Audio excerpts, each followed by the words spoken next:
Oke teman-teman semua, kembali lagi di channel gua, Grace Investasi. Kali ini gua akan membahas ya tentang analisa Bitcoin untuk 1 bulan ke depan ya.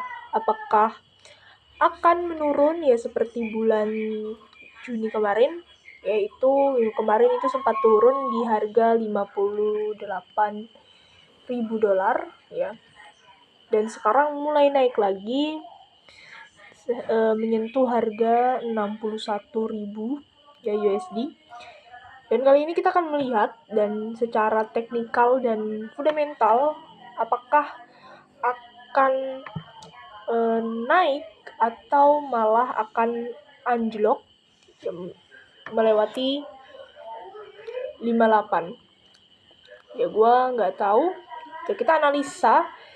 Ya, ini menurut gue secara pribadi. Jika kalian ada pendapat lain, kalian bisa komen ya teman-teman ya. Ini gue ngasih garis support ya di sini. Gue udah lama nggak analisis, jadi gue agak lupa nih. Oke.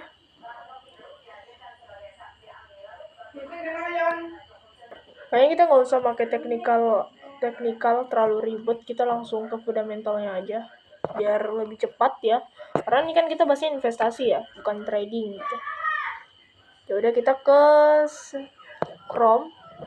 Oke teman-teman, jadi gue sudah sampai di Chrome dan ini gue nanya ke AI yang namanya tuh Coin AI. Jadi Coin AI ini adalah AI yang biasa gue pakai buat nyari fundamental, ya nyari berita fundamental. Jadi Coin AI ini dia tuh bisa ya meringkaskan ya banyak berita.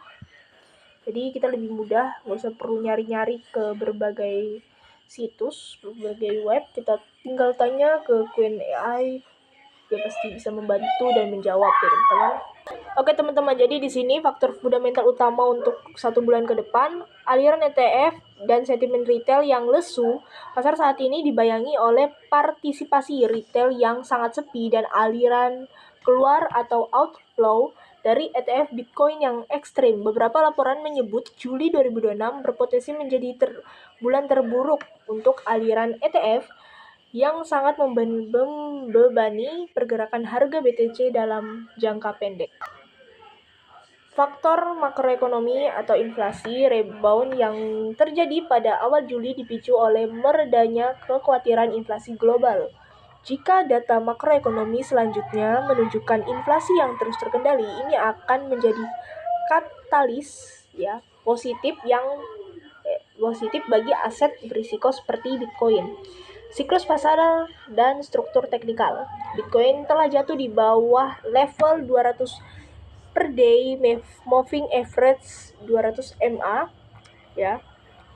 Siklus sebuah level kunci yang tidak hilang dalam 4 tahun terakhir. Secara fundamental, siklus analisis memperkirakan masih ada satu kuartal lagi yang menyakitkan sebelum siklus ini mencapai titik dasar bottom yang sebenarnya. Oleh karena itu, tren untuk kuartal ketiga Q3 masih condong ke arah penurunan bearish. Jadi harga proyeksi akhir Juli ini skenario positifnya BTC telah pulih mencapai harga menuju kisaran 63.000 USD hingga 70.000 USD pada Juli. Skenario negatifnya, jika Bitcoin gagal mempertahankan support dan jatuh ke bawah 58.200 USD, tekanan jual dapat berlanjut lebih dalam.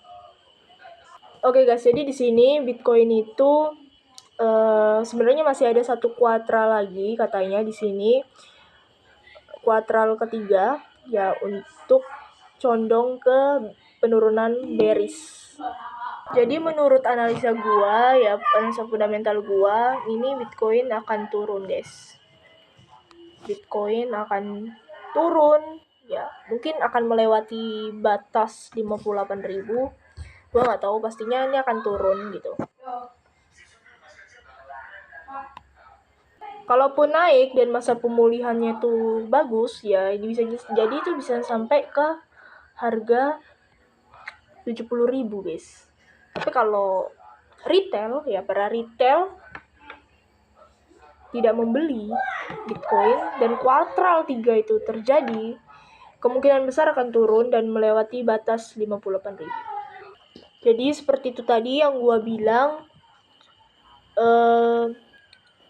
kalau misalnya kuartal 3 dan semacam retail yaitu tidak membeli Bitcoin, ya otomatis Bitcoin akan anjlok ya, dan tidak bisa recovery sampai menyentuh 63. Itu mungkin gue bilang masih tanda tanya ya. Kalau masuk ke angka 63 itu sangat penuh tanda tanya, dan untuk penurunan anjlok hingga 58 bahkan tembus, itu gue yakin kayaknya beneran ya, karena apa ya, dengan adanya retail yang lesu dengan kuartal 3 ini, kita bisa menyimpulkan di sini, kita bisa ngelihat analisisnya di sini,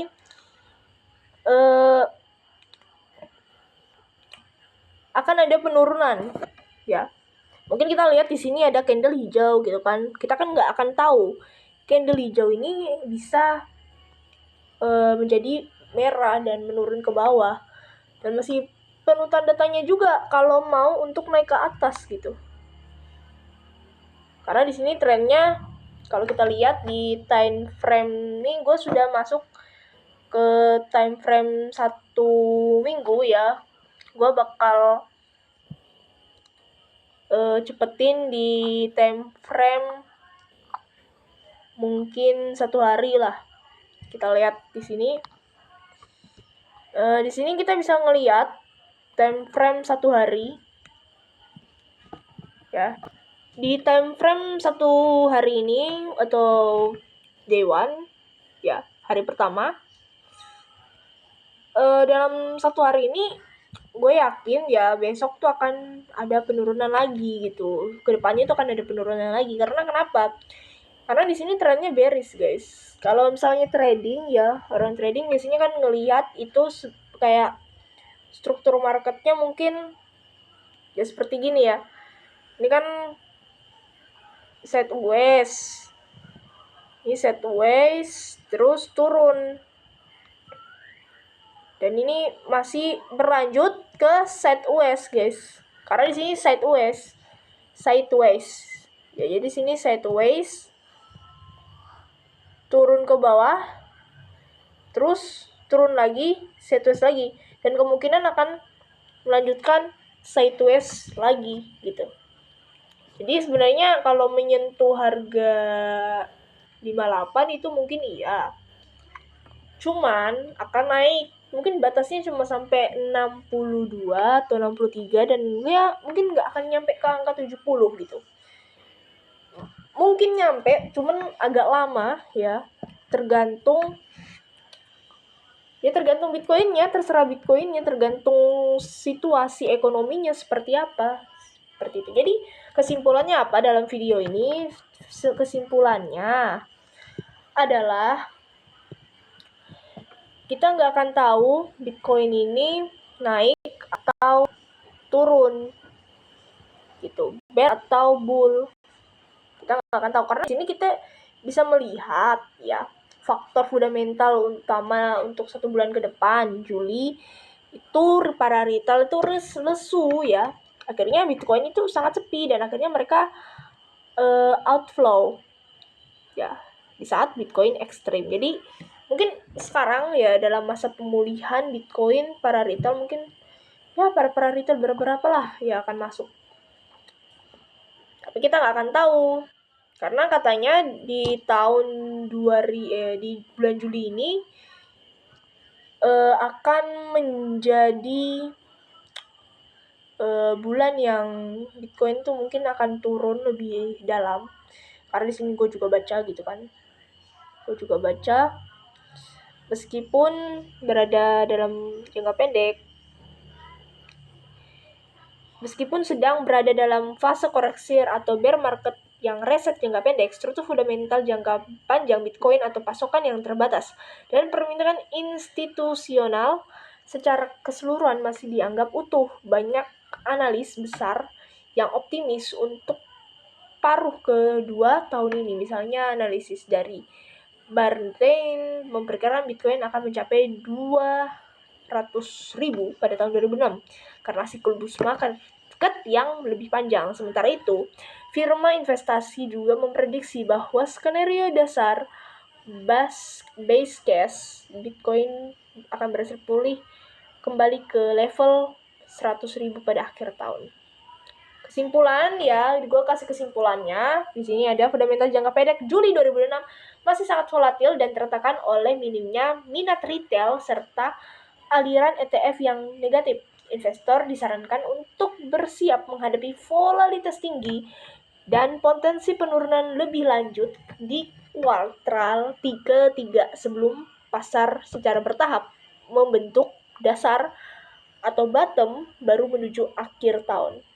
Jadi untuk para investor ya, termasuk saya juga nih di bulan ini, yaitu akan menjadi penurunan yang lanjut ya, penurunan lebih lanjut di kuartal ketiga. Dan untuk para retail, gue nggak saran para retail, maksudnya para investor, kita tunggulah pemulihan untuk berhasil ke level 100.000 di akhir tahun. Ya, kita lihat apakah benar di 100.000 pada akhir tahun. Tapi untuk bulan ini, ya bulan Juli ini, Bitcoin akan lanjut penurunan lebih dalam ya, untuk sebelum membentuk dasar bottom baru menuju akhir tahun. Jadi sebenarnya mungkin di bulan Juli ini itu lagi bertahap dalam pembentukannya bottom gitu. Jadi buat para investor harus siap nih menghadapi namanya volatilitas tinggi dan potensi penurunan lebih lanjut. Oke, segitu dulu.